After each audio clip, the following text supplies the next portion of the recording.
hopefully I get my hand steady. Let me zoom in a little bit. So this is the Cognito Moto installation sheet, and it just tells you in what sequence the pieces are going to go in.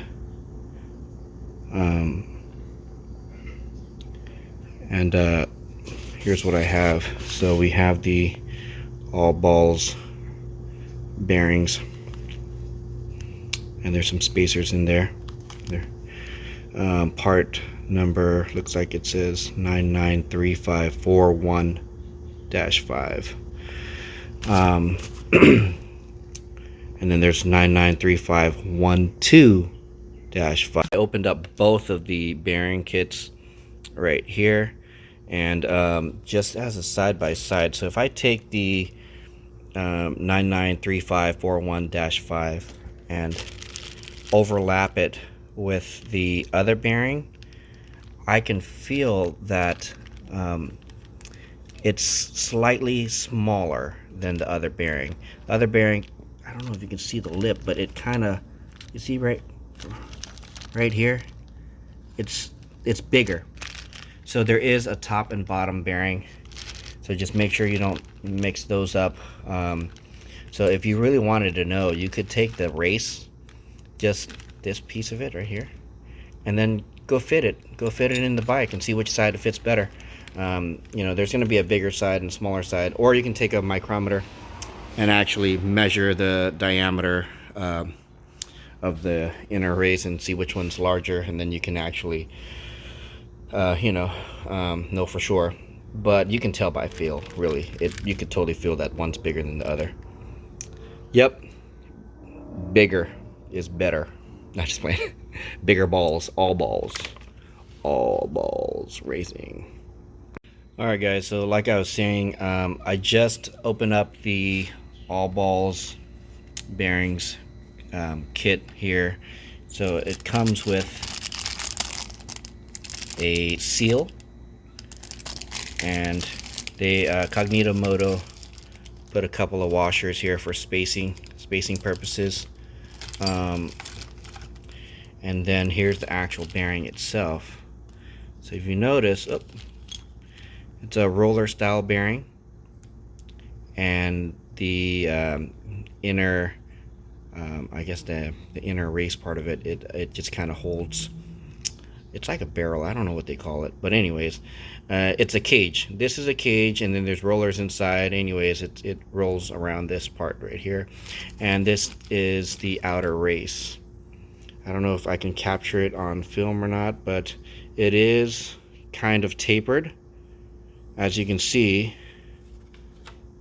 side profile, it's tapered. It's not like straight bearing. It's a little tapered, and therefore this race is tapered. And it fits just like that. So I'm going to separate it and pack the grease in just this part of it right here. And then once I can get the grease in there and it'll ooze out of the cage here, then that's when I know that'll be nice and lubricated. So if you look at the diagram, where is it at? See, it just says bearing, right? So that's going to need to be separated and packed, and then inserted in there. And then after that's, well, I mean, on the stem side, it's going to be pressed onto the stem, but on the top side, it's just going to be inserted on the top part of the neck. So I'll figure out how many spacers I need first, and then I'll put the seal, the bearing seal. I'll pack that part, but I'll have to put the inner race in the bottom of the neck, and then the bearing itself gets pressed down onto the steering stem here, and then everything gets pushed in one unit up that neck. Yep, that's pretty much it. So we'll see how it turns out. Alright fellas, so I've gone ahead and knocked the inner race in there. Oh, it's a little dirty. Knocked the inner race already in there all the way until it's up until that lip.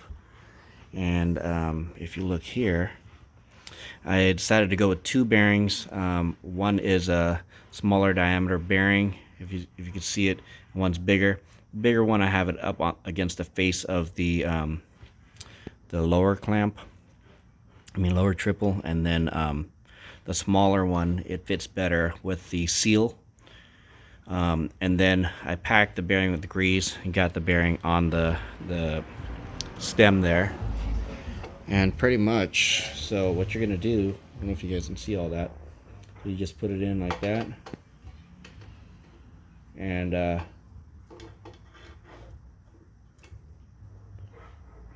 well, I don't know if I'm getting it. Yeah, so you insert it into the neck of the bike, and once you put it, you push it in all the way.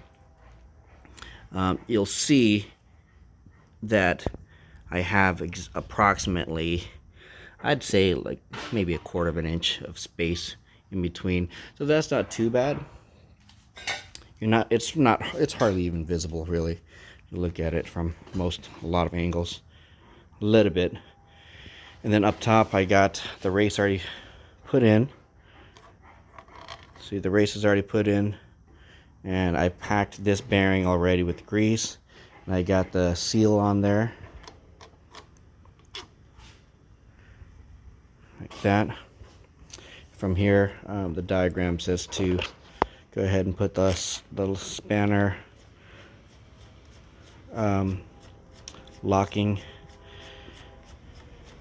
and apparently you just want to put just, you know, not too much pressure on this. I'll probably torque it down according to Suzuki's torque spec, but just to kind of hold it on the neck for now, and then I'll get it torqued on properly later. So the locking spanner bolts or nuts or whatever you want to call them. So I'll probably get a little bit more snug on the bottom one, then I'll torque this down, and then from here I can put my upper triple, which is here. It's a stock one, so, and the previous owner had butchered it. I'm probably gonna do some stuff to it anyways. So the upper triple is going to go right on top, and then from here, here's the stock Suzuki stuff. So pretty much what I could do is put one washer like that, and then this particular washer, if you can see it, has a little tab, so it won't back out. Goes like that, but it's a little loose though. If you look, it's a little loose. I'm not sure if I'm going to use it or not. So I might or might not. I don't know yet. We'll see. I don't see how useful it might be if it's that loose. I thought it might be a better fit. The smaller washer here is a better fit. And you know, to be honest, just with the spanner portion of it, it's not going to go anywhere already. This is just to keep the upper clamp secure and nice looking.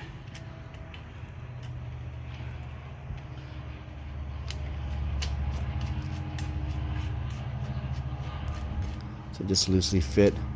Yeah, you know, I think it's flopping around. Even if I clamp it tighter, well, it's not flopping around too bad. Okay, I might just keep it on there, but it does look like it moves around a bit. I don't know how I feel about that. Well, anyways, that's it for now, and then I'll get the video of that being installed. I still need to rebuild those anyways with the seal. It's leaking a little bit, so once I rebuild those, then I'll put it on.